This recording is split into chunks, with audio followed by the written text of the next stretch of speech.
conectan. Primero me presento, yo soy Óscar Hernández Salgar, soy el director del Instituto de Estudios Sociales y Culturales Pensar de la Universidad Javeriana y estamos haciendo esta charla de la maestría en estudios críticos de las migraciones contemporáneas, que es una maestría que se aloja en el Instituto Pensar, pero que es ofrecida por otras 3 facultades y otro instituto de la universidad, la Facultad de Ciencias Sociales, la Facultad de Estudios Ambientales y Rurales, la Facultad de Psicología, el Instituto de Salud Pública y el Instituto Pensar. Es una maestría 100% virtual, que dura 4 semestres y que está enfocada en investigación aplicada en estudios críticos de las migraciones. Cuando decimos estudios críticos de las migraciones, nos referimos a que no es un abordaje tradicional, es un abordaje que no es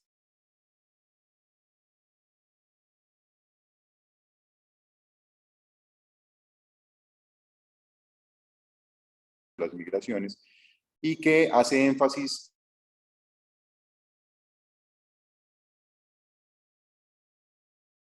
a otro, sino como todas las tensiones que se dan en diferentes tránsitos que ocupan espacios borrosos alrededor de fronteras, alrededor y a través de fronteras, un enfoque relacional, un enfoque multiescalar que busca mirar el fenómeno migratorio no solamente desde una perspectiva macro o desde estudios de caso, sino precisamente entendiendo relaciones que hay entre diferentes niveles de análisis.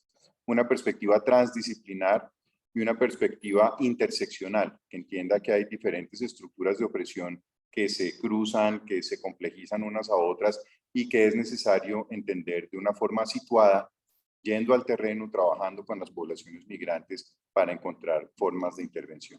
Ese es el enfoque de la maestría y precisamente dentro de ese enfoque vamos a tener la charla de hoy que se llama Migrantes en Tránsito por Centroamérica y Colombia, que va a contar con un par de panelistas de lujo, que son Amarela Varela, de la Universidad Autónoma de Ciudad de México, y Luis Carlos Rodríguez, de la parte de Migración y Refugio de CODES, Consultoría para los Derechos Humanos y el Desplazamiento.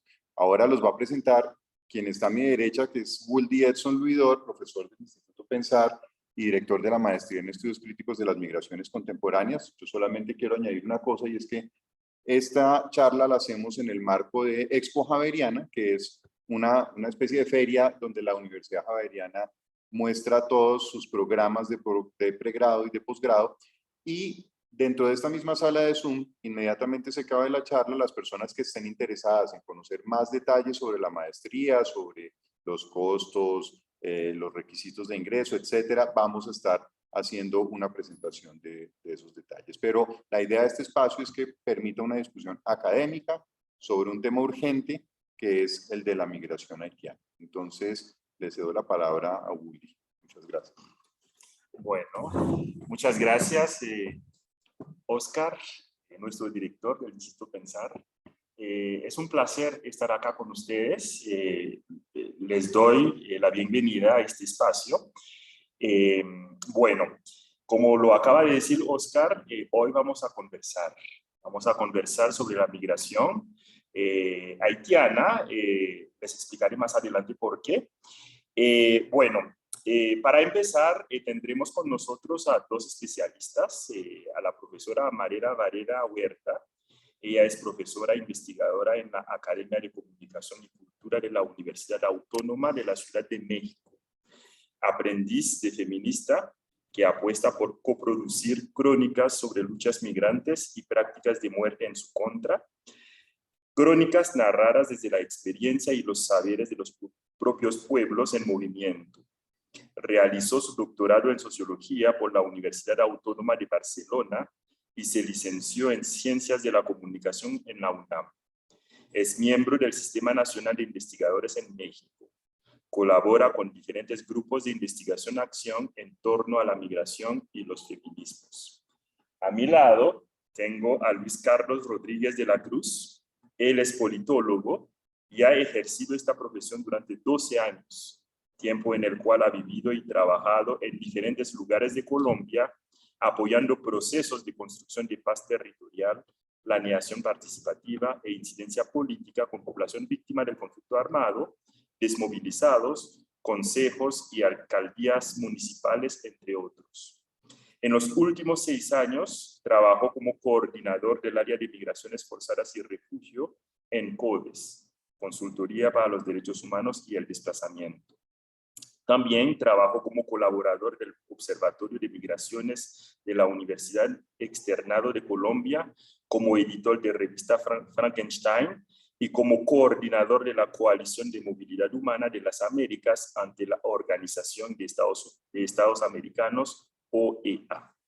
Bueno, el título de nuestra conversación es Migrantes en Tránsito por Centroamérica y Colombia, entre políticas de control y resistencias.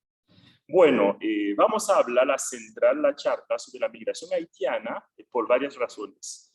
La primera razón es que es una migración continental, es decir, los haitianos empiezan primero a llegar a Brasil y Chile después del terremoto del 12 de enero de 2010. Brasil y Chile fueron los dos principales lugares, además de Ecuador, donde llegaban muchos haitianos.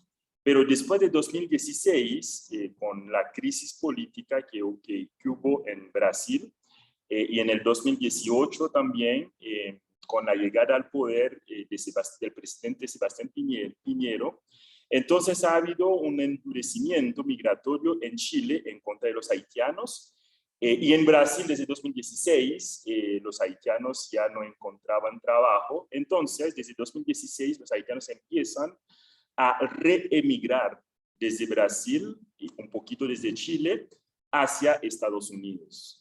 Entonces tenemos desde 2016 un gran movimiento. Por ejemplo, sobre nuestro territorio colombiano en 2016 pasaron más de 20.000 haitianos. Yo creo que algunos de ustedes se han de acordar que esos haitianos estuvieron varados en Turbo, en el Darién, en la frontera entre Panamá y Colombia. Y eso porque Estados Unidos empezó a cerrar sus fronteras cuando se dio cuenta de que los haitianos estaban llegando masivamente a sus fronteras.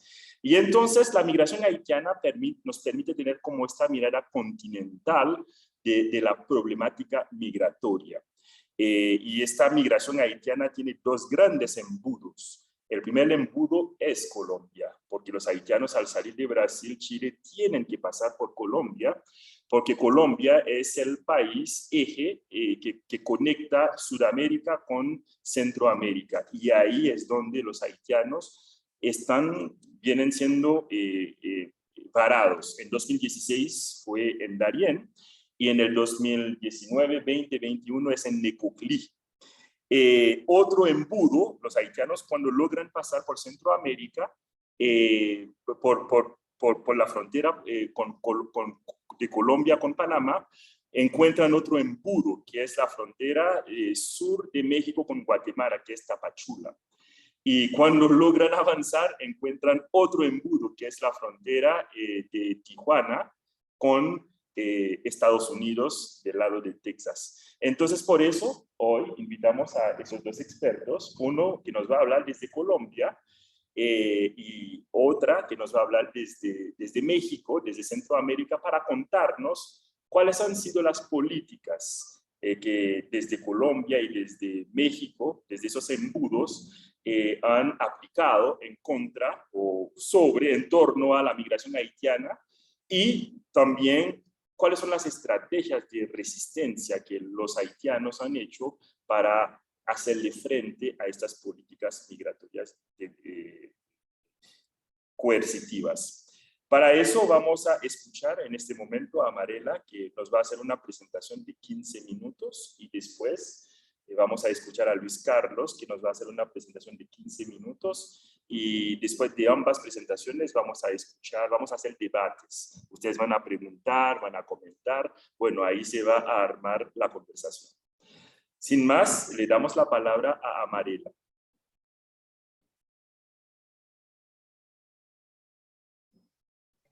Buenas tardes, compañeras y compañeros.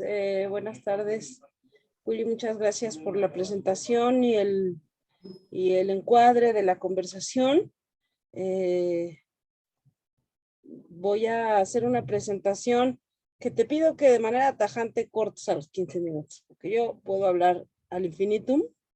Preparé un PowerPoint para no hacerlo así tan, pero te pido que si me señalas por el chat que tengo un par de minutos cuando lleve 13, yo también voy a estar pendiente, ¿sí? Para cerrar. Bueno, voy a compartir con ustedes una presentación que preparé. Ahorita oyendo hablar a Willy cambié un poco y voy a pasar de una a otra en un momento.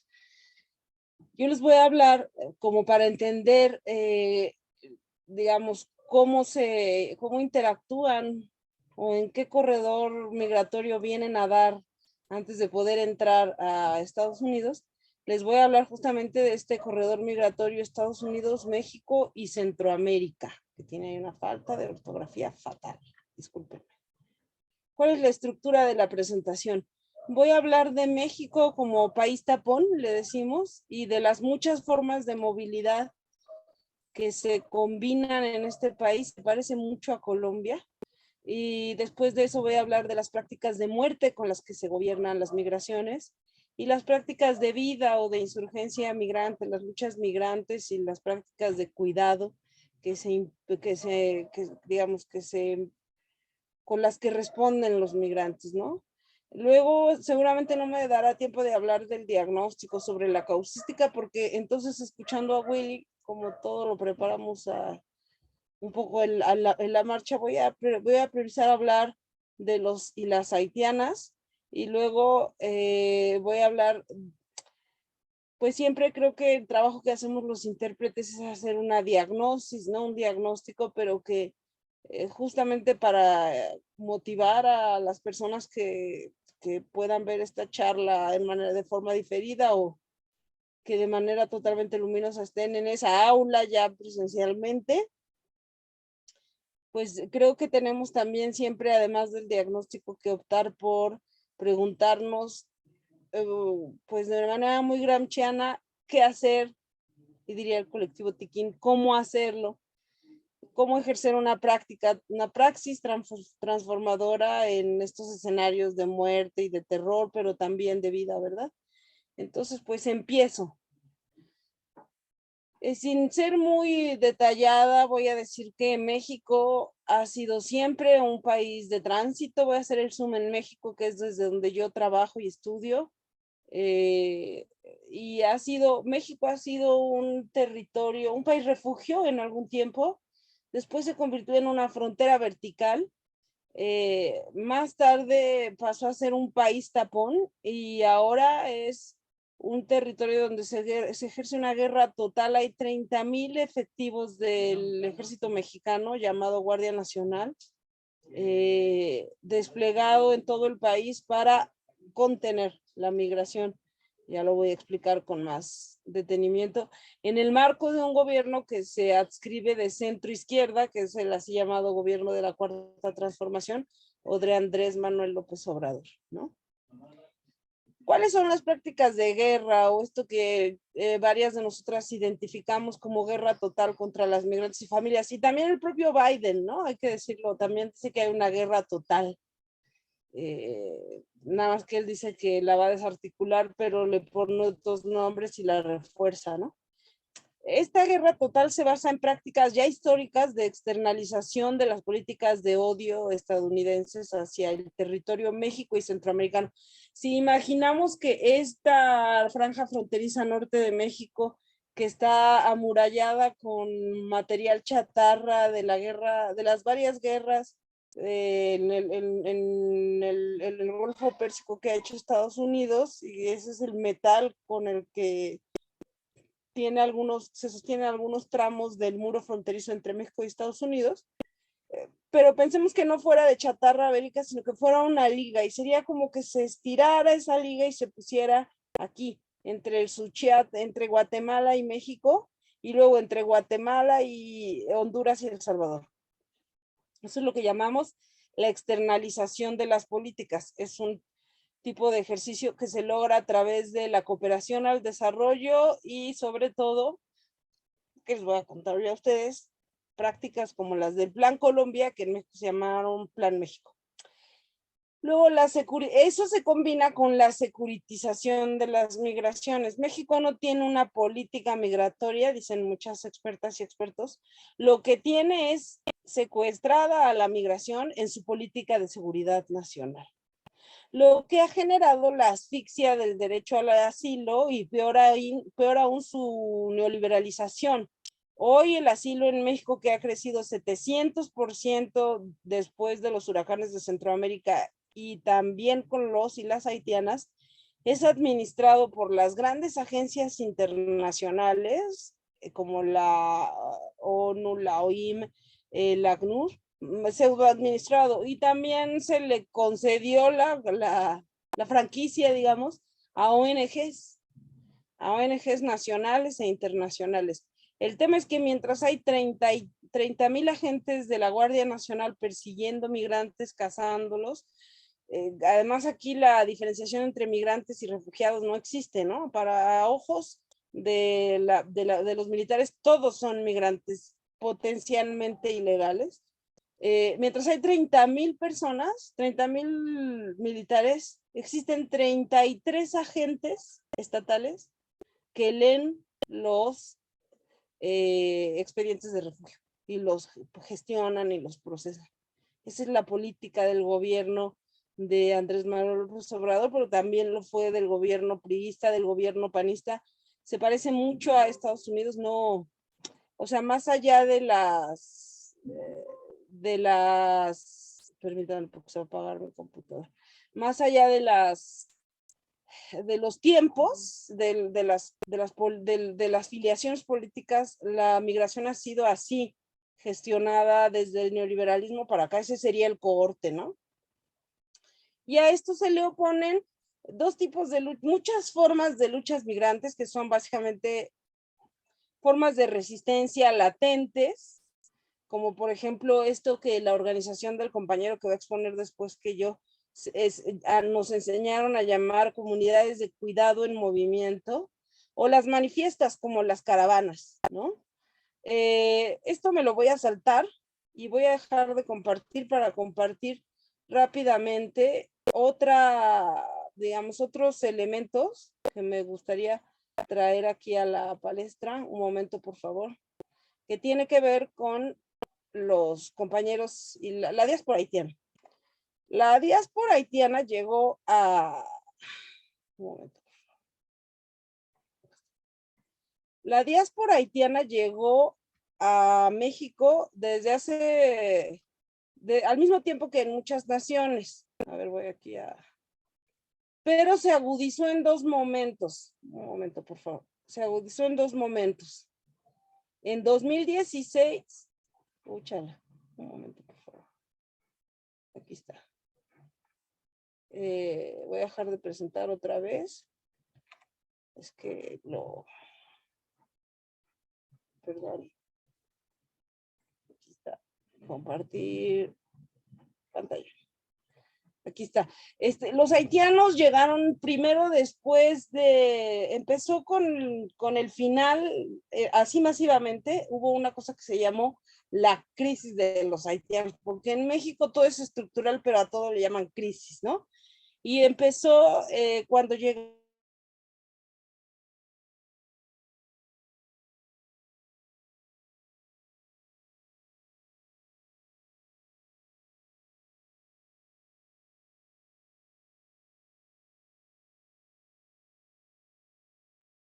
Amarela, ¿nos escuchas?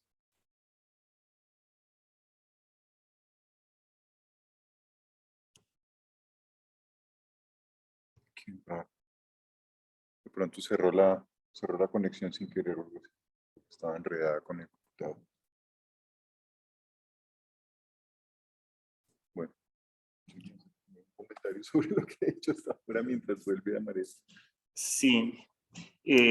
Bueno, ya está. No. Bueno, la migración haitiana realmente, pues si vamos más atrás en la historia, empieza, podemos decir, en los años 60, ¿no? En los 60, Haití tuvo una dictadura, la dictadura de los Duvalier. Ellos duraron 30 años en el poder, de 1957 a 1986. Y el dictador Duvalier se destacaba por perseguir a los intelectuales. Y entonces muchos intelectuales haitianos, algunos se fueron para Canadá, pero en América Latina varios llegaron. Por ejemplo, en México llegó un grupo de profesores, uno de ellos que es muy famoso, que se llama Gérard Piochal, y también algunos haitianos de esos exiliados se fueron para Venezuela. Entonces yo creo que la migración haitiana, podemos decir que ahí es cuando empezó allá en México. Y hay que decir que México también se destacaba por ser un país, Amarela lo llama un país santuario, desde luego un país hospitalario, porque México se dedicó a lo largo del siglo XX a recibir a exiliados no solamente del continente americano, sino también de Europa, italianos, españoles. Entonces México es un país realmente que está acostumbrada, ¿no? Ya está acostumbrado a acoger, pero todo eso va a cambiar, como lo va a explicar Amarela, ¿no? Nuestra colega Amarela, donde México va a dejar de ser un país hospitalario para convertirse en un país realmente hostil. Se le fue la luz. Se le ve la luz, pero ya está otra vez aquí con nosotros. Amarela, ¿nos escuchas? Hola, ya escucho. Ya regresó la luz. Esto bueno. Es un complot del patriarcado y el capital. El domingo me caí de un caballo y casi no voy a la marcha y hoy se fue la luz. Estaba yo contándoles, ya no voy a recorrer a las imágenes, si me permiten terminar la ponencia. Estaba yo contándoles que hubo dos crisis, bueno, ha habido dos crisis, una en el 2016, estaba oyendo al profesor explicar un poco el contexto. La de 2016 se empalmó con otra crisis que fue la de los menores, poquitos años atrás, que en su momento no explotó como negrofobia, que es un concepto de Joseph Henderson. Sí sucedió en este último periodo de la eterna pandemia, como le dicen mis hijos.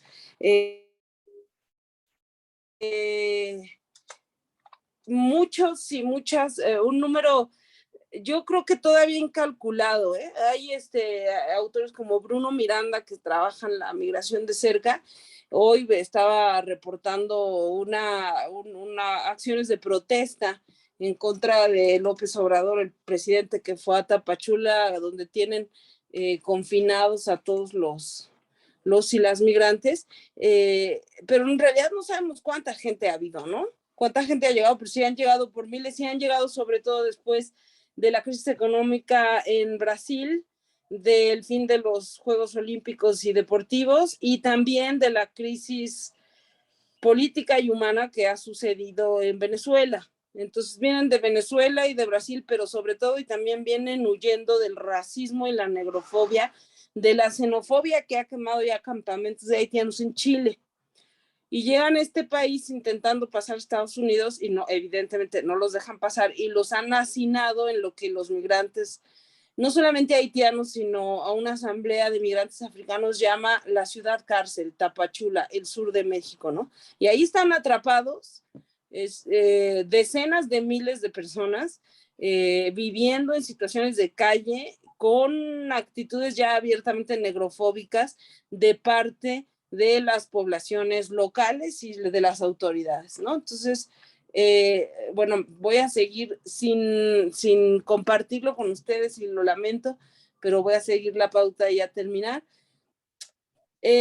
Todas estas prácticas es lo que llamamos la necropolítica de la migración, de este corredor migratorio centroamericano, que sí sabemos en general más o menos cuánta gente lo han transitado. 11 millones de personas y 900,000 personas vienen de Centroamérica.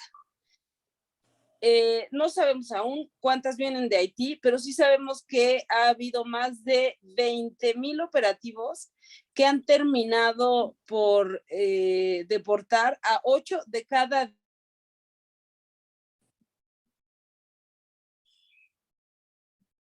Estados Unidos. Se ha hecho una gestión, se ha convertido a México en un territorio de deportabilidad. Después, ya con esto me callo, venía una discusión en torno a qué hacer y cómo hacerlo, que proponemos hacer hospitalidad en contra de esas prácticas de muerte. Proponemos ejercer una hospitalidad partiendo de la certeza de que, así como en todo el globo, hay un borramiento de las obligaciones soberanas de los estados-nación y estamos a la intemperie estatalmente, pero nos tenemos las unas a las otras. Y eso sería todo. Lo lamento mucho. Nunca se me había ido la luz y lamento que sea en este momento que había preparado tan ñoñamente yo mi presentación para pensar. Les agradezco el tiempo y escucho. Voy a cambiar de conexión porque mis datos se van a acabar y ya llegó la luz, pero aquí estoy. Listo. Muchísimas gracias. Todo estuvo muy claro. Quizás un dato. En 2021, México ha deportado o deportó a más de 1,150 haitianos. Y Estados Unidos, bajo la administración de Biden,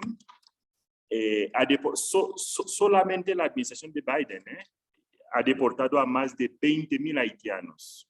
Es decir, Haití se ha dedicado el año pasado a recibir a migrantes deportados de Estados Unidos, de México y también de República Dominicana.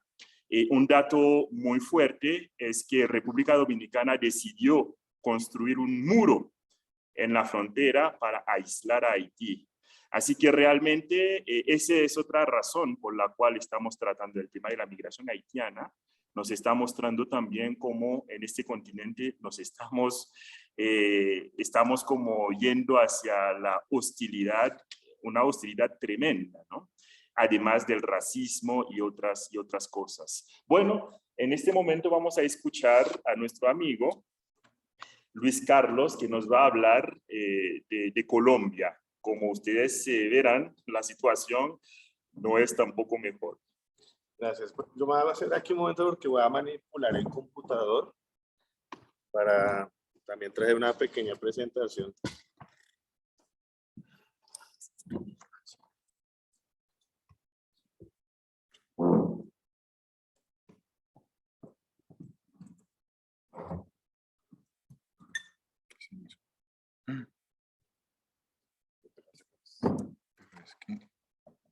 Ups. No, creo que la cerré. Sí,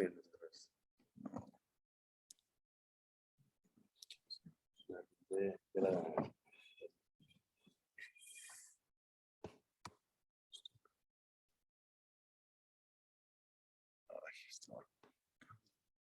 Con los archivos descargados. Ah, archivos descargados. Ahí está. Aquí está, no, ya. Ha salido un cuadro de diálogo.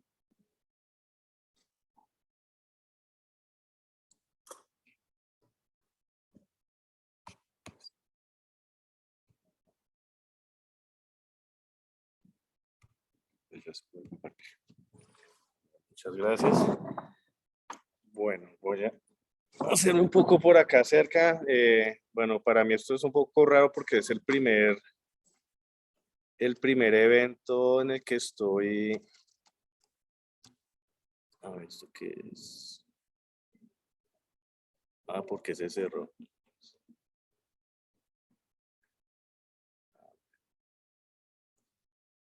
La tecnología. Esta es la...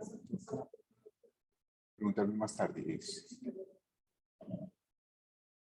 Ya está. Listo. Ya, que no nos pregunte más. Listo. Listo, bueno. Bueno, pues va cerrado porque en serio, yo voy aquí a un día hablando allá y están ustedes acá, pero me perdonan de pronto aquí los que están de pronto conectados, me voy a dirigir un poco más hacia las personas que están aquí presencialmente y en su defecto trataré de intercambiar aquí para no pasar de pronto, esto sí, eso. Listo, para de pronto no ser como grosero y parecer que estoy ignorando alguna parte del público. Bueno, de verdad pues muchísimas gracias al Instituto Pensar, a la Universidad Javeriana, a todas las personas que hacen parte de este espacio por esta invitación. Creo que es muy importante pues retomar este tipo de diálogos y sobre todo porque vivimos en un momento en el mundo en el que es cada vez más necesario repensarse y trabajar en torno al tema de las migraciones. Pero pues lamentablemente no estamos hablando de migraciones que son las que todos deseamos, ¿no? Que es la migración voluntaria, la migración planeada, esa migración en la que uno pues simplemente busca un horizonte para simplemente conseguir un sueño de cambiar algo, progresar de muchas maneras, pero algo que sea voluntario. Nosotros estamos hablando de migraciones forzadas. Ese es el tema, ¿no? Cuando hablamos de migraciones, ¿de qué tipo de migración estamos hablando? De las migraciones forzadas. Y pues el mundo realmente no está en un muy buen momento, pues como lo decía la colega desde México, pues todo el tiempo hablamos de crisis, entonces a veces uno siente que, bueno, pero ¿en qué momento esto ha estado bien? Pues lamentablemente, según las tendencias globales o el documento de tendencias globales que ACNUR publica cada año, a mediados de cada año, pues llevamos llevamos una década sostenida de aumento de las migraciones forzadas, de los desplazamientos internos y transfronterizos. Entonces tenemos aproximadamente el 1% de la población del mundo en esa condición. Y las noticias recientes pues dan cuenta de que para el informe que publiquen el próximo año pues obviamente va a ser muchísimo más. Bueno, aterrizando al tema que nos trae a colación y que creo que es muy importante aterrizar en la migración haitiana. Pues yo la titulé como la migración forzada haitiana, por lo que les comentaba y por lo que ya han comentado mis colegas allá en México y aquí, Wuldi, estamos hablando de situaciones en las de una población, que es la población haitiana, que desde la época de la dictadura hasta nuestros días se ha visto en un flujo constante de movimiento. Entonces vemos una situación en la que pues no han logrado poder tener el arraigo o poder tener la acogida que deberían tener estas personas y que tienen el derecho como cualquier otro para poder construir y retomar sus proyectos de vida que tristemente no pudieron desarrollar en el país de donde son. Como bien lo expresaban hace un rato, Colombia, pues de hecho hay que decir, ¿no? ¿Qué conecta a cuáles son las puertas, ¿no? La puerta de pronto de entrada y la puerta de salida, o las dos puertas de entrada hacia Estados Unidos o Norteamérica, y es Colombia y México. Es inevitable, Colombia y México son esas puertas que de alguna manera quienes llegan desde el Caribe, tomando por Sudamérica o desde Sudamérica, inclusive personas extracontinentales, pues llegan y históricamente Colombia ha sido como ese punto nodal que conecta al corredor centroamericano y que a su vez pues ya luego conduce a México y Estados Unidos. Pues bueno, ¿qué podemos decir? Bueno, sí, como decía Colombia, pues es un punto nodal de flujos migratorios hacia Centro y Norteamérica. Y el tema de la migración haitiana recientemente, pues no es algo nuevo, pero sí ha venido recientemente creciendo. Ya parte, digamos, de las razones ya las han expuesto y yo comentaré un poco más de ello. Pero según las cifras recientes, hablando del año 2021, según el gobierno colombiano, las cifras que habían desde Migración Colombia, la llegada a la frontera colombo-panameña, la mayor parte de la población que estaba llegando y que estaba en el año pasado estancada, represada en esa parte, pues son personas de Haití, seguidas según las cifras que ellos presentan, un 17% de población cubana, que es otra migración que lleva ya mucho tiempo, y ya seguida por otras nacionalidades, como mencionaba ya extracontinentales, de la India, de Nepal, de Bangladesh, y la migración venezolana que pues en los últimos años se ha venido sumando dentro de todos estos flujos de migración forzada. Hay una particularidad frente digamos, a esta migración, y es que precisamente ha sido una migración muy desconocida.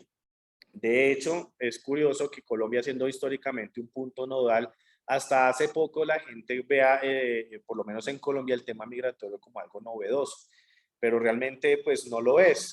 Quienes han estudiado y se han dedicado por mucho tiempo a este tema saben que las migraciones, además forzados internos colombianos producto del conflicto armado, pues también están estas otras nacionalidades, sino que por sus propias cifras ha pasado invisible, ¿no? Y ha sido eso lo que, digamos, no ha permitido que, digamos, o bueno, de alguna manera ha sido la excusa para que los estados, en este caso Colombia, pues no haya implementado las medidas necesarias para trabajar con enfoque de derechos humanos estas necesidades de estas personas que llegan.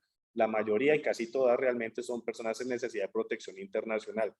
Entonces, pues, para este caso, pues bueno, tenemos que las personas que, la característica de quienes han llegado recientemente desde Haití, son personas que previenen precisamente de Brasil y de Chile, donde en su gran mayoría, pues ellos pues estuvieron viviendo allá, pero no lograron materializar ese sueño de poder encontrar un lugar de acogida. Y esto en gran parte, ¿por qué? Pues precisamente por las medidas de regularización que no han sido eficientes, han sido lentas, han estado más bien cargadas de barreras. Muchas de las personas haitianas que, digamos, se encontraban el año pasado represadas en esa frontera decían: estuve 5 años esperando a poder regularizarme en Chile y nunca lo pude hacer. 5 años a la espera. Eso sumado a la débil integración socioeconómica, porque pues han sido víctimas de las expresiones de xenofobia, de aporofobia, el racismo en muchos de nuestros países es algo que me parece inaudito, pero existe y prevalece, todavía existe mucho racismo. Y esto conjugado con la xenofobia y la aporofobia, pues hace que sea muy difícil realmente tener procesos de integración socioeconómica y cultural, sobre todo caracterizando como una característica de la población haitiana, que pues ellos hablan otro idioma, vienen, digamos, tienen unas costumbres y unas características culturales que a veces para algunas personas de estos países de acogida pues chocan, y entonces la falta, digamos, de un proceso de integración y acercamiento debilita mucho que puedan realmente acercarse e integrarse. Y pues obviamente también el tema de lo que ocurrió con la pandemia. La pandemia efectivamente golpeó aún más, y como muchos de nosotros sabemos en diferentes disciplinas o desde lo político, lo económico, profundizó las brechas. Y estas brechas que se profundizaron, pues obviamente a quienes impactan de primera medida son a quienes están, digamos, en más condición de vulnerabilidad. Dentro de los más vulnerables, yo diría que en los países están las personas migrantes forzadas o con necesidad de protección internacional. Porque si para una persona que es nacional, porque voy a dar el ejemplo de un colombiano o una colombiana, siente las falencias, las debilidades, el abandono del Estado, sabiendo, conociendo más o menos las instituciones, viviendo y habiendo crecido en este contexto muchas veces grotesco y chocante, violento, pues cómo es para una persona que no pertenece a ese país, y mucho más si esta persona carece de la información, del acompañamiento y de alguien que le oriente y le colabore. Entonces, es una cuestión también de imaginarnos nosotros también cómo nos sentimos cuando estamos en otro país donde no conocemos a alguien, y si estamos en condición de vulnerabilidad, eso cómo nos afecta. Para el caso colombiano, pues bueno, hay que decir que Colombia, pues Colombia es un país que históricamente por su violencia no es visto tampoco como un país de acogida, pero eso no significa que Colombia no, o el Estado colombiano no debería tener como ese tipo de medidas. Muchas de las personas que llegan desde Haití principalmente llegan, y como lo mostraba en el mapa anterior, voy a devolverme aquí un poquito, atraviesan esta línea que pues aquí vemos que esto es lo que nosotros denominamos aquí como el corredor o el andén del Pacífico. Estas personas usualmente que vienen principalmente pues de Chile, llegan sobre todo a lo que es el punto de fronterizo con Ecuador, donde está pues Ipiales y Rumichaca, y de ahí pues como pueden observar ustedes hacen el recorrido por toda esa región del Pacífico, donde pues es una región que se caracteriza también por muchas debilidades institucionales y por la presencia de diversas formas de violencia. Ellos llegan de ahí, pasan de la frontera, llegan hacia lo que es el Valle del Cauca, llegan hacia la ciudad de Cali.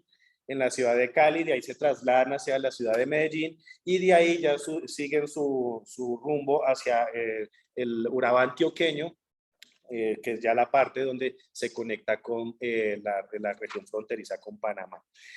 Básicamente, pues bueno, esa frontera es una frontera para quienes saben y han ido y han estudiado esto, saben que la frontera colombo-panameña es posiblemente, si no la más difícil de cruzar en el mundo, por todas sus características topográficas, geográficas, las condiciones climáticas, pero además de eso el abandono estatal que hay, sobre todo del lado colombiano.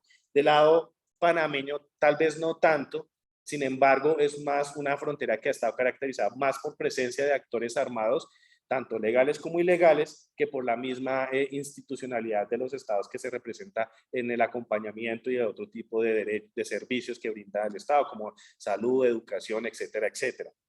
Entonces hablamos de una región bastante complicada de cruzar, donde los migrantes, pues como suele ser pasar en las fronteras, pues son guiados por estos coyotes, quienes pues los trasladan por estas fronteras, obviamente por unos costos que son pues bastante elevados para una persona que está en condición de vulnerabilidad, donde pues obviamente tienen que pasar por una serie de abusos, inclusive por la misma autoridad, porque muchas veces se encuentra esta situación donde hay por temas de corrupción, la misma policía o el ejército, la autoridad que está presente, inclusive se hace cómplice de todo esto, donde muchas veces llegan a profundizar esta violación de derechos. Rápidamente, pues solo para tener en cuenta, esto seguramente es lo que muchas veces ellos encuentran. En el caso colombiano, pues los municipios, estos lugares por donde ellos atraviesan son municipios históricamente con una débil capacidad institucional. No hay instituciones digamos, con suficiente conocimiento y experticia para el manejo de flujos migratorios de estas características. Falta de recursos humanos, falta también de capacidad financiera, control de actores armados. Todo esto hace parte, digamos, de lo que ocurre y de lo que viene. Aquí quiero presentar un poco unas cifras y este es digamos, esto es tomado del Ministerio de Seguridad Pública y Servicio Nacional de Panamá. Si ustedes pueden observar acá, y esto es un detalle que me parece interesante ver, ustedes pueden ver que entre el año pasado, pues la mayor población era la población haitiana, la cubana, y observen quiénes siguen después de ellos. Ustedes pueden ver algo raro en ese cuadro.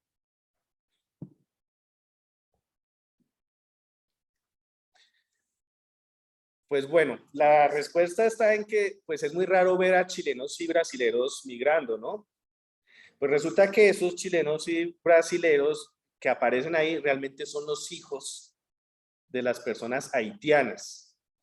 Entonces, esa cifra que ustedes ven ahí, entonces, de chilenos, esos 9.587 de Chile, esos 8.533 de Brasil, estamos hablando de hijos de haitianos. Es decir, estas personas vienen con sus hijos, son registrados por la nacionalidad que tienen por el país donde nacieron, pero son los hijos y hijas de haitianos que no pudieron encontrar entonces, como les decía, la acogida que necesitaban. Entonces estamos observando de este modo pues una población que no ha logrado encontrar realmente como un lugar donde poder reconstruir su proyecto de vida. Entonces aquí vemos una doble afectación de esta población.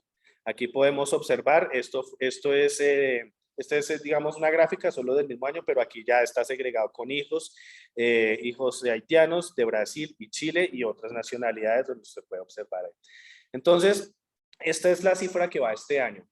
En este año, pues, en estos 2 primeros meses tenemos, pues, un repunte, pero de la población venezolana, pero la haitiana continúa ahí, y lo mismo, lo que vemos aquí de Brasil, estamos hablando de hijos e hijas haitianas. Las políticas, y aquí ya los 2 minuticos para no pasarme del tiempo, Tengamos en cuenta que Colombia ha observado en el caso de los, históricamente no ha estado preparada para atender flujos de migraciones de personas provenientes de otros países.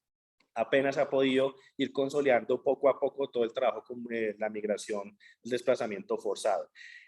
Para el caso colombiano, la llegada de la población venezolana lo que impulsa y lo que ha forzado y obligado que comience a ejercer ciertas políticas, pero políticas que están básicamente enfocadas a cierta población. Por ejemplo, en el caso colombiano, en el caso pues de la población venezolana se ha hecho un estatuto, se dio un permiso temporal de protección, pero para otros casos no se está dando esto. Precisamente la población haitiana, y como ustedes pueden observar junto con las otras nacionalidades que están en rojo y que atraviesan a Colombia, pues les piden visa. Necesitan visa para ingresar a Colombia y pues todos sabemos todo lo que eso implica. Entonces, esto da cuenta también de la situación que hay. Y los haitianos y las haitianas pues realmente no cuentan con la posibilidad de poder sacar este tipo de documentos.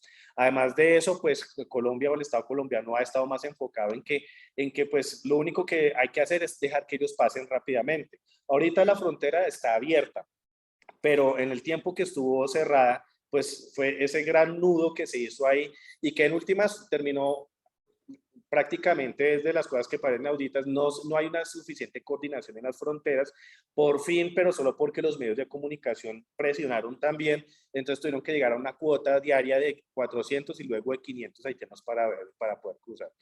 Ya para cerrar, y entonces simplemente decir que en el caso de los haitianos y así como de otras nacionalidades, incluyendo hasta la venezolana con todo lo que se ha podido avanzar, el Estado colombiano todavía carece de una real política integral migratoria que sí tenga un enfoque de derechos y que trabaje de manera que fortalezca las instituciones para poder avanzar y poder generar, digamos, la capacidad de protección de derechos que requiere esta población. Salió el año pasado una política integral migratoria, pero esto realmente es una ley que compiló las leyes que ya existían. Muchas organizaciones de sociedad civil y de academia hicimos bastantes llamados a esa ley, pero sin embargo la ley fue aprobada como pues no queríamos que fuese. Es bueno, es un paso, pero pues de todas maneras todavía hay un vacío muy grande en este caso. Entonces voy a dejar ahí simplemente para que de pronto más bien fluya la conversación y pues muchísimas gracias. Bueno, muchas gracias Luis Carlos. Bueno, me quedo acá. Ahora es el momento de recibir sus preguntas, sus comentarios. Ahí está lista Amarela, aquí está listo Luis Carlos. ¿Tenemos preguntas hasta este momento? ¿Aquí se puede ver? Bueno, ahí. Ok. Bueno, tenemos una presencial. 2 preguntas presenciales.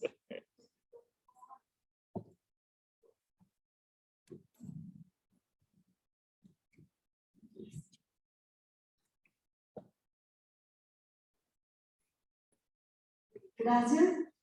Bueno, tengo una pregunta con respecto a cómo se han abordado los estudios de la migración, específicamente de Haití. Si ha habido abordajes que contemplen, por supuesto, la emergencia humanitaria, estoy recogiendo términos que escuché en la ponencia del compañero de CODES, y todo lo que está sucediendo en este momento, pero si pudiera haber un enfoque histórico más a largo plazo que considere la solidaridad y la hospitalidad de la que habló la profesora Amarela con la población haitiana como gesto de reparación histórica.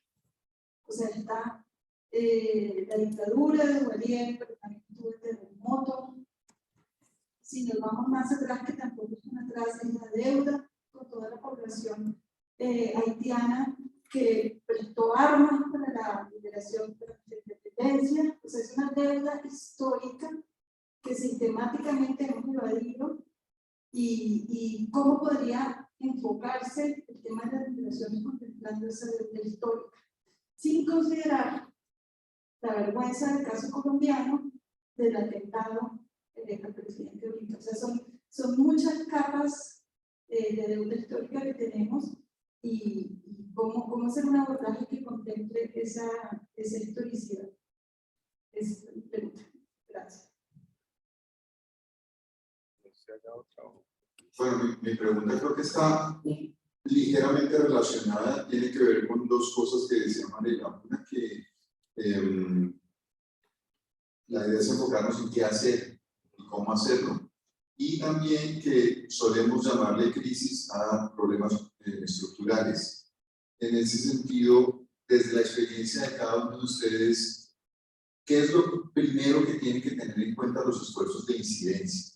Porque ahí, claro, hay una responsabilidad muy importante de los estados y se señalan muchos vacíos en la acción de los estados en las presentaciones de ambos. Pero desde la incidencia que se puede hacer desde las organizaciones humanitarias o desde los estudiantes de la maestría en migraciones, etcétera, ¿cuáles son como las recomendaciones, los puntos neurálgicos a tener en cuenta sobre cómo pensar las posibilidades de incidencia?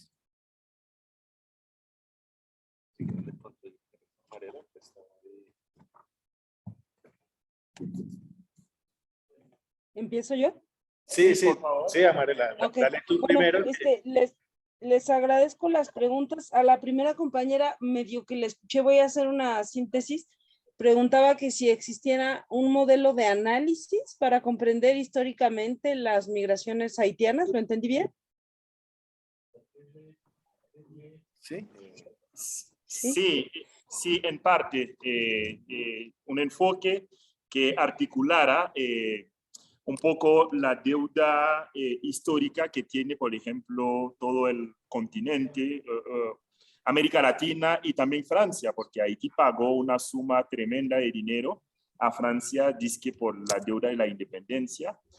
Entonces, es como un enfoque que pudiera articular ambas cosas, ¿no? La deuda histórica y con el problema, la problemática migratoria haitiana que tenemos hoy.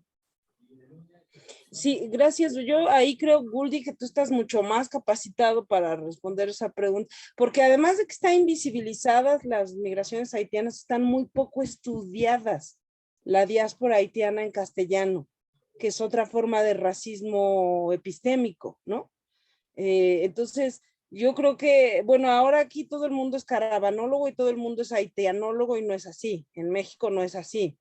Hay 4 expertos, ¿no?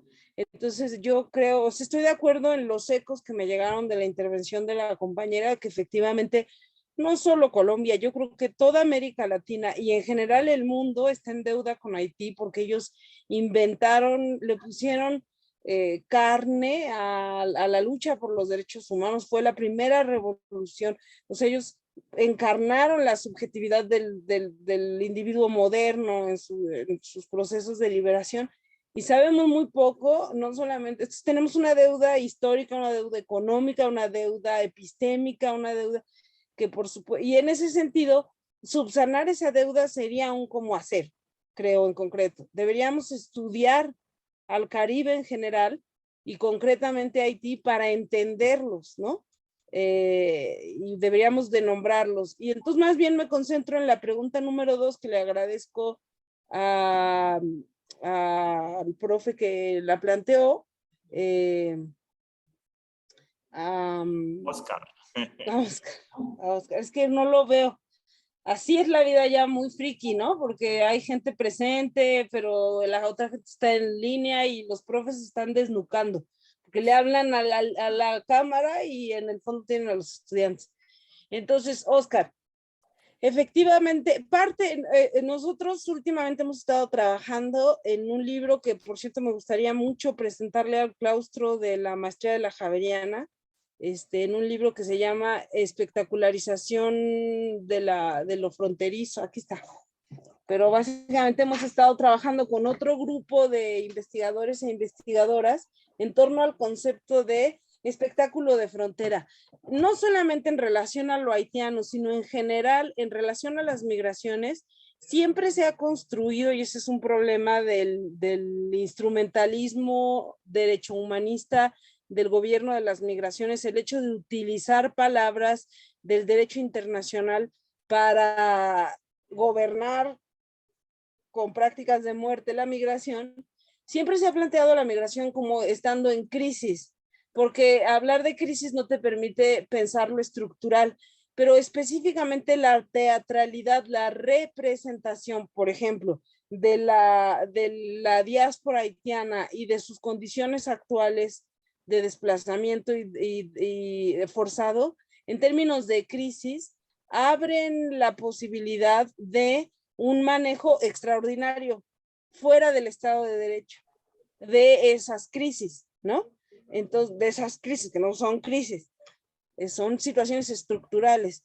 Y ahí después llevamos como 5 años discutiendo esta situación del espectáculo de frontera, y lo que hemos descubierto que es, en términos de qué hacer, hay que hackear ese espectáculo de frontera, hay que hackear esa narrativa que habla de, en México, por ejemplo, se habla en relación a los haitianos de canalizados, que no es otra cosa que es una nueva categoría, pero es la gente que está confinada, detenida ilegalmente por periodos amplios en las cárceles, en los centros de campos de concentración que hay en México, que son 30 y tantas estancias migratorias, que no tienen, que son alegales en muchos sentidos. Entonces, o incluso la gente que está confinada en la ciudad cárcel de Tapachula, se le piden los papeles y se les manden autobuses, por ejemplo, a Campeche, que es otra ciudad fronteriza, que para nada tienen infraestructura, pero además no le avisan a nadie, ¿no? Y entonces llegan las familias haitianas a vivir a la intemperie en los centros cívicos de las ciudades. Pero nadie está avisado, ni el sistema de atención a la infancia, ni el sistema de salud, eso se llaman canalizados. Entonces, lo que decimos, hay que hackear ese espectáculo fronterizo, hay que hackear esa narrativa, y la pregunta es, dirían los tiquit, ¿cómo? ¿No? Yo diría que más, además de para la incidencia, yo creo que para todas las prácticas, y eso es una invitación al Instituto Pensar y a todas las prácticas académicas en adelante, la construcción de crisis, en clave de crisis y de espectacularización de la frontera en torno a lo migratorio de Haití, de Venezuela, de México, de Colombia, se puede hackear poniendo en el centro las voces de las personas migrantes, reconociendo como episteme las contranarrativas migrantes. Y eso quiere decir, por ejemplo, en este encuentro se traduciría habiendo invitado a alguien de la diáspora haitiana a que se conectara desde Tapachula, hoy que están haciendo una protesta, se cosieron los labios frente a la sede donde está despachando López Obrador, que está visitando, o invitar a alguna persona que quiera hablar desde ya Estados Unidos, invitar a los migrantes a nuestras conversaciones para que nos alfabeticen y nos atraviesen y entendamos cómo se corporeiza la experiencia. Esa sería también, sería un poco el cómo hemos ido encontrando nosotros, poniendo las voces, haciendo una apuesta por la autorrepresentación radical de las personas migrantes, que no es otra cosa que nuestra muerte social y económica, porque ya ni las organizaciones civiles vivirían de la migración, ni nosotros los académicos, sino relataríamos con ellos o haríamos incidencia con ellos, ¿no? Pero eso sería desacomodar la industria del humanitarismo y la industria de la academia que piensa las migraciones. Wow. Muchas gracias, Amarela. Antes de pasar la palabra a Luis Carlos, quisiera decir aquí 2 preguntas que nos hacen desde las redes sociales. La primera es, ¿de qué forma la cooperación internacional ha apoyado la crisis migratoria de Haití en Colombia? Es una pregunta de Paula Delgado. La segunda pregunta, que es de Emanuel Solís, dice así: ¿cuáles podrían ser acciones desde la sociedad para asimilar la crisis humanitaria de las migraciones masivas? Pareciera que pendemos de las decisiones gubernamentales bajo acuerdos internacionales, pero ¿cómo combatir la xenofobia y el racismo de las poblaciones nativas? Damos la palabra a Luis Carlos para su intervención, tratando de responder a las 2 preguntas que acabamos de recibir y también estas, ¿no? Sí. Ya que estás ahí, duda. De hecho, eso estaba haciendo porque es que todo está relacionado con todo. O sea, así parezca difícil, pero es así. O sea, nada se puede separar. Bueno, yo no soy académico como tal, entonces digamos que lo que yo puedo plantear desde la experiencia y el trabajo que he tenido directamente es que una de las cosas que hemos visto es que el impacto de las migraciones forzadas tiene tiene un impacto multidimensional en las personas.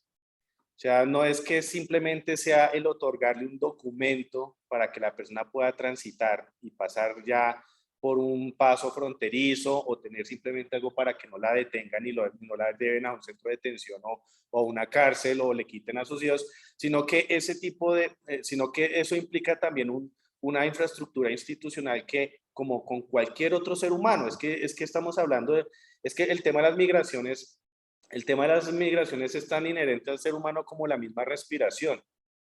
O sea, es la historia del ser humano. Otra cosa es las condiciones como se han hecho y eso qué significa. Como decía, cualquier persona y una de las cosas que parece a veces lo más, digamos, lo más obvio es lo que más se tiende a olvidar y es que pues es que migrar es un derecho.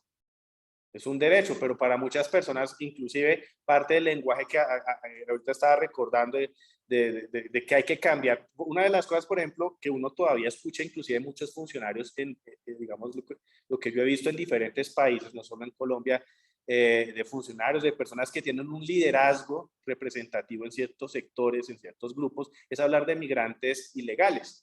Y eso también tiene que ver mucho con lo que nos han vendido los medios de comunicación históricamente. Por eso las migraciones como las forzadas, como las que existido en Centroamérica, se volvieron parte del paisaje porque hicieron películas, series, y entonces ya siempre, todo el mundo sabía de lo que pasaba allá en la frontera sur de Estados Unidos, ahí con México.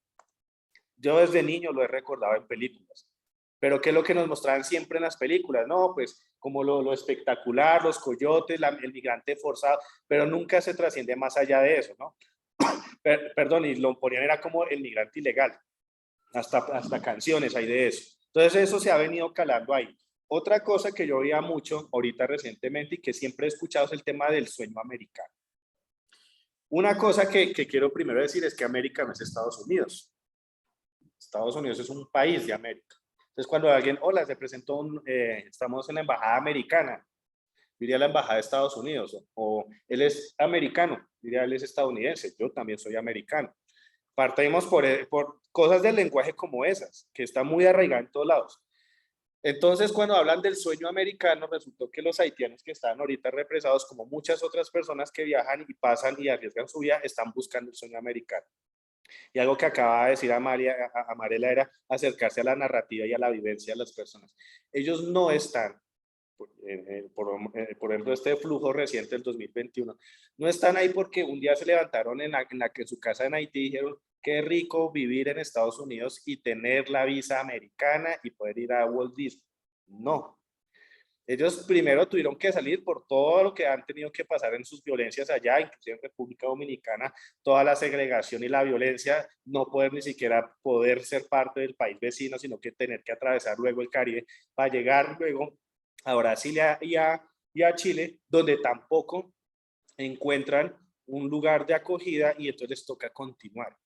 Entonces no es que, y yo lo veía mucho en los medios de comunicación, siguiendo los medios de comunicación, decía, no, cientos de haitianos, venezolanos y no sé cuánta gente está represada buscando el sueño americano. Lo siento mucho, eso no es ningún sueño. Nadie está soñando con atravesar el tapón del Darién en las condiciones que los hacen con sus hijos, donde muchas veces mueren, porque muchos de ellos no se sabe que si logran pasar el tapón del Darién. Inclusive los grupos armados los utilizan y de narcotraficantes los cargan de droga para que asegurarles así que van a pasar vivos, porque si tienen el cargamento, pues así los van a cuidar ellos mismos y van a garantizar el cruce.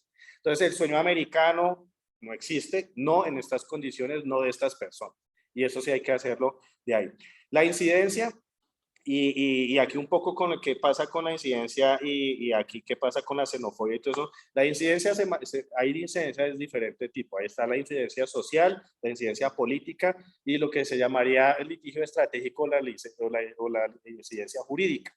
Todos estos tienen que estar, digamos, de alguna manera articulados, porque de alguna manera la incidencia social que busca precisamente, y ahí hay un rol de la academia, de los medios de comunicación, de los centros de pensamiento. Aquí tiene que ver mucho sobre todo los centros de educación, de los niños, niñas, adolescentes, que esos niños, niñas y adolescentes en 2, 3 años ya son adultos, ya tienen una edad, ya ejercen un liderazgo. Entonces, por ahí comienza. ¿Qué pasa con los niños que llegan, por ejemplo, en el caso de los venezolanos que llegan ahorita a las escuelas?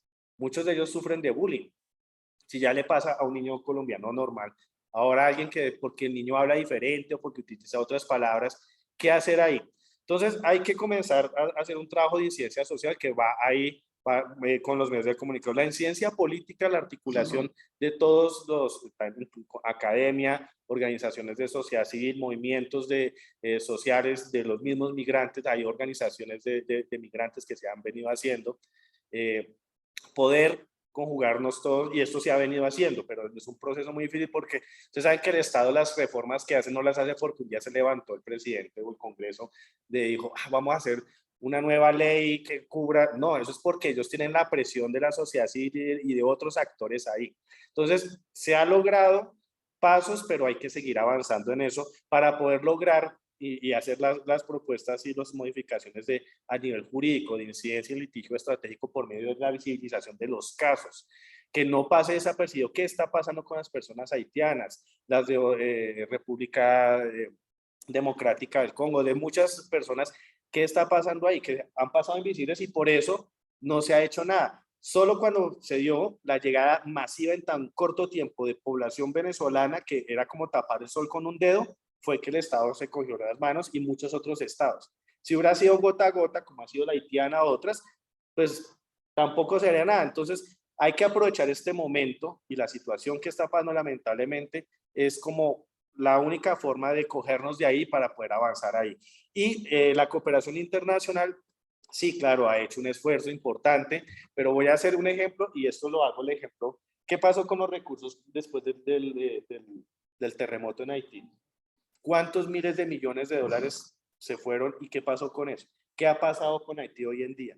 Veamos cómo está hoy en día. Entonces uno dice, ¿qué está pasando con la cooperación internacional? ¿Qué pasa con esos recursos? Hoy en día, y esto tomo como de nuevo el ejemplo de la población venezolana, que supone que hay un gran lobby político y humanitario frente a este tema. Cuando yo me siento en las mesas o estoy en los espacios donde con todos estos actores, lo primero que hay es que no hay dinero. Entonces, siempre que hay una conferencia internacional para recoger recursos, no se logra alcanzar ni el 25% de lo que se necesita. Y se supone que la migración venezolana ha tenido como este impulso. Pero entonces, ahí Daimo nos cuenta un poco qué está pasando. Entonces, realmente se está mostrando lo que se requiere hacer y lo que se necesita para poder hacer los cambios y la atención a estas personas. No solo atención humanitaria, de primera necesidad, sino los cambios que se requieren institucionales. ¿Qué ha pasado con las alcaldías, las gobernaciones, los lugares de estos donde llegan estas personas? ¿Se ha mejorado la capacidad institucional de ellos? Seguramente no. Y va a pasar hasta que no tengamos otra crisis allá, entonces otra vez los medios allá y vamos a ver otra vez lo que decimos, la crisis recurrente, que es simplemente parte de la historia de siempre. Entonces creo que la cooperación hace un papel importante, claro, porque si no estuviese, pues imagínense cómo estarían las cosas, aún peor. Pero se ha quedado un poco en el tema de la ayuda humanitaria, eso yo creo, y esto lo he conversado muchas veces directamente con los tomadores de decisión desde la cooperación internacional, es cómo ustedes pueden hacer incidencia con los estados, porque a veces es muy difícil que nos escuchen a la sociedad civil.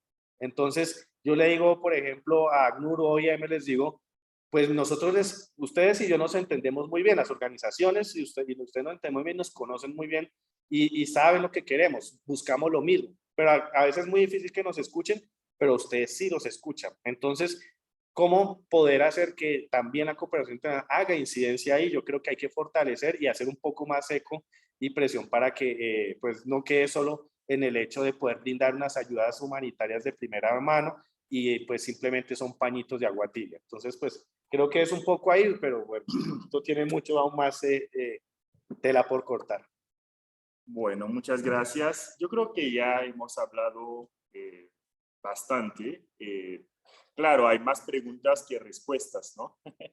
Bueno, tratando de cerrar, para dar hacer algún aporte, por ejemplo, empezando con la pregunta que hace mi colega, la profesora Juliana.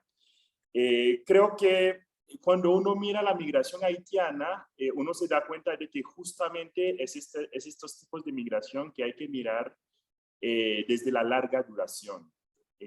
Ahí es una investigación que estoy haciendo para presentar allá en Tijuana. Tendremos un foro de la migración haitiana en Tijuana el 28 y el 29 de abril. 27 y 28 de abril, ahí es donde voy a presentar esta investigación que trata de mirar la migración haitiana desde la larga duración. Y cuando uno mira esta migración haitiana desde la larga duración, uno ve que todos esos países, como lo son Estados Unidos, República Dominicana y Canadá, le deben muchísimo a Haití. Por ejemplo, la migración haitiana empezó con los americanos, con los estadounidenses. Ellos ocuparon la isla compartida por Haití y República Dominicana. Haití lo ocuparon en 1915 y República Dominicana en 1916. Y ellos lo que hicieron fue una división del trabajo. Utilizan República Dominicana, las tierras de República Dominicana para la caña de azúcar, pero utilizan la mano de obra haitiana. ¿Por qué? Porque los haitianos son negros, supuestamente ellos tienen fuerza, pueden trabajar.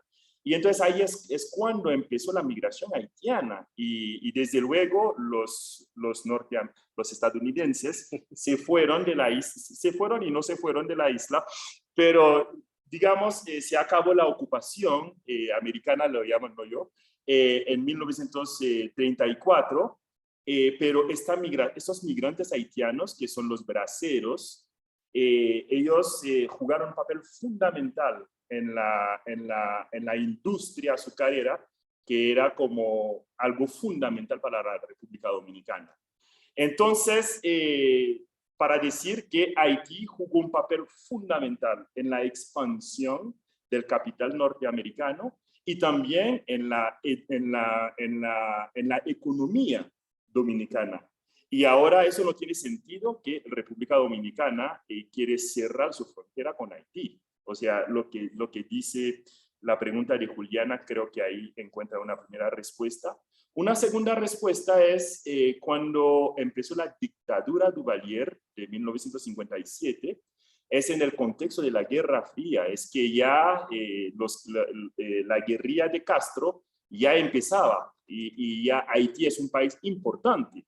Y Estados Unidos quería tener ahí a un gobierno, ¿sí? Y por eso nos impuso la dictadura de los Duvalier y muchos, más de 100,000 profesionales de alta cualificación se fueron para Quebec.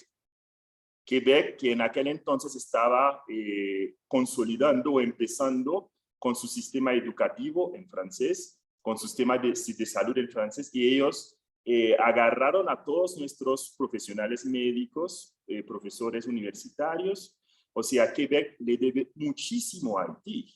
Pero ya en 1980, ya Quebec, el discurso que estaba en boga en Quebec era que los haitianos eran los portadores de VIH, que los haitianos eran les gangs de rue, o sea, los delincuentes de la calle. O sea, borraron todo este aporte de Haití a Quebec, y lo mismo en República Dominicana y lo mismo en Estados Unidos.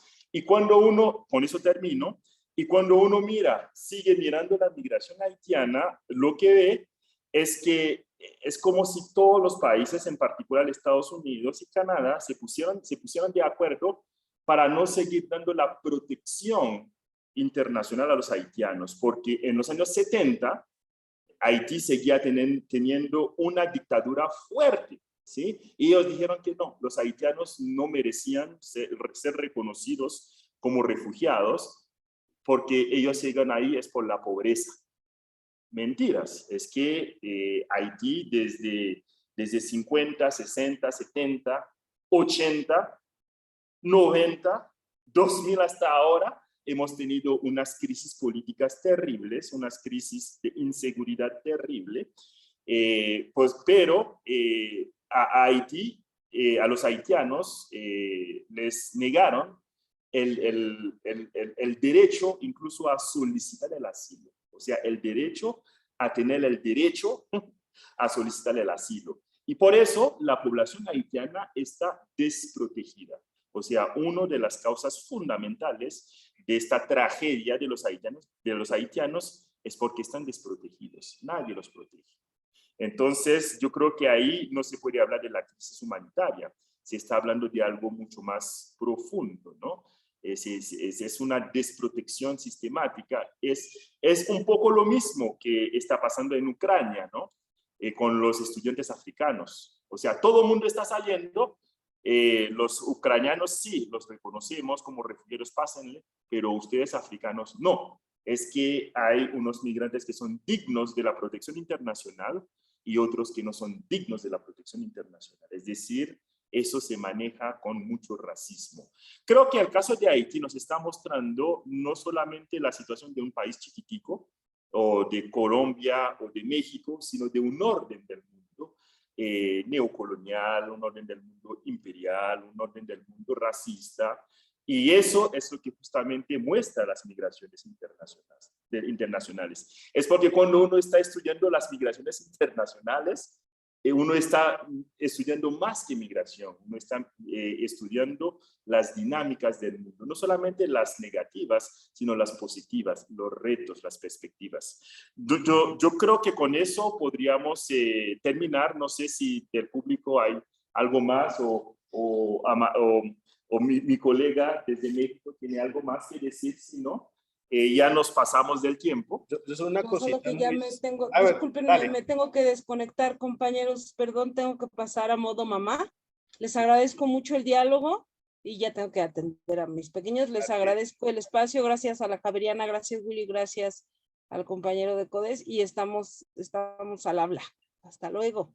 Hasta Aquí luego, se Amarela. conectaron Muchísimas para- gracias por tu participación. Yo solo quisiera cerrar con una pequeña cosa, y es que tú que hablabas del orden mundial y todo esto, teníamos a Amarela desde México, veíamos todo esto, es un tema que los estados han querido negar, pero es que esto también es algo que se ha dicho mucho y que desde las organizaciones de sociedad civil que trabajamos estos temas, y es que esto no se puede, Colombia no puede inventarse por sí sola una respuesta de todo esto, requiere una respuesta regional, continental. En el 84 había salido la Declaración de Cartagena, que suponía que iba a fortalecer el sistema de protección que ya existía desde el sistema de Naciones Unidas, desde el sistema universal. Estaba ahí, pero quedó muerto porque muchas veces los estados tienden a afirmar las cosas, pero no aplicarlas. Y un poco lo que vimos con la pandemia era también la falta de coordinación, ¿no? Uno cerraba la frontera, el otro no. Colombia, hubo un momento el año pasado en que abrió la frontera, pero entonces no le avisó ni a Ecuador, ni a Panamá, ni a Brasil. Entonces le dijeron, pero a mí no me avisó.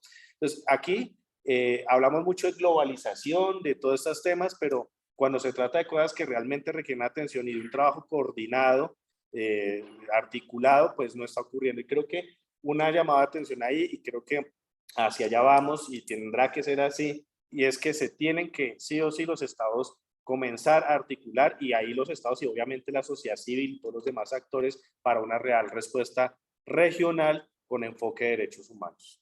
Muchísimas gracias por esta llamada de atención. Pues con eso estamos terminando.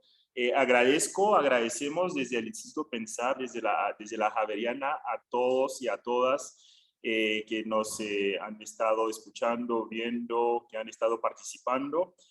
Pues los esperamos en nuestra maestría. Como bien lo decía Oscar, es una maestría que tiene un enfoque transnacional, crítico, transdisciplinario e interseccional. Será un gusto recibirlos en nuestra maestría para que ustedes también puedan aportar a este objeto de estudio que es muy complejo, muy difícil, pero que nos ilumina bastante sobre las dinámicas del mundo. Muchísimas gracias. Hasta la próxima. Gracias. Gracias a ustedes por venir.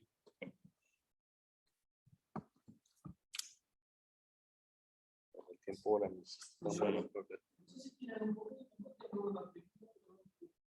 Ah, no, pues sí. Dale. Sí.